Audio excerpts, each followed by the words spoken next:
There are some people that history protects, wraps in quotes and white linens, tells you to honor without question. Gandhi is one of them. But the truth is, his legacy is a lot messier than people were ever taught. And if we're going to tell the story, we're going to tell the whole thing. Yes, Gandhi led India's independence movement. Yes, he used nonviolence as a political strategy, and that helped reshape movements across the globe. That part is real, but so is everything else. And it's long past time we stop cherry picking the parts that make people feel comfortable. So let's start with his time in South Africa, where Gandhi lived for over 20 years. He wasn't fighting for universal equality. He was fighting for Indians to be treated better than Black Africans. He wrote that Indians were infinitely superior to the natives of Africa. He said, "We believe as much in the purity of races as the white people do."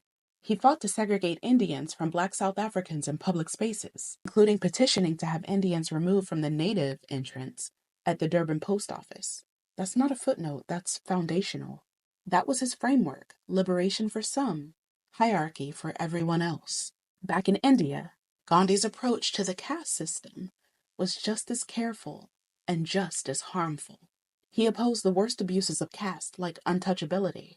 But he didn't fight to destroy caste itself. Instead, he tried to rename it. He called Dalits Harijans, or children of God. Sounds sweet, until you realize it was a way of softening oppression without ending it. And when D.R. Ambedkar, who was a Dalit scholar and revolutionary, fought for separate political representation for Dalits, Gandhi went on a hunger strike to block it. Not because it was unjust, but because he didn't want Hindu society fractured politically. Ambedkar wanted to dismantle the system. Gandhi wanted to clean it up just enough to keep it intact. Now let's talk about Gandhi's treatment of women. Not the quotes, not the statues, the real practices. He preached celibacy and moral discipline.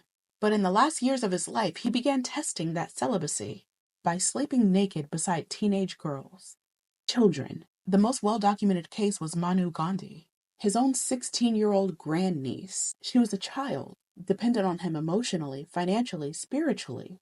And he told her that it was a test of purity.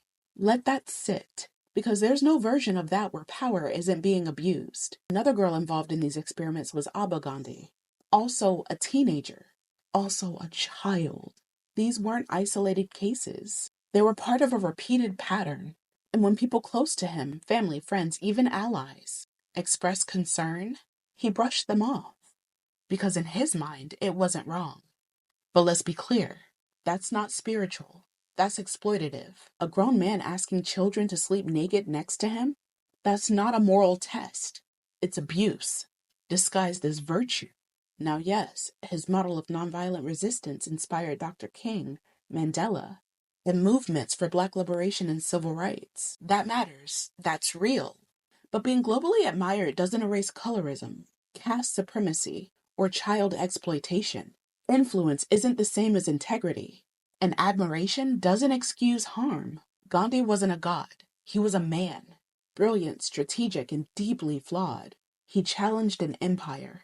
But he also propped up the very systems that he claimed to fight. This isn't about erasing his contributions. It's about refusing to let reverence silence the people that he hurt, especially the ones that history tried to bury.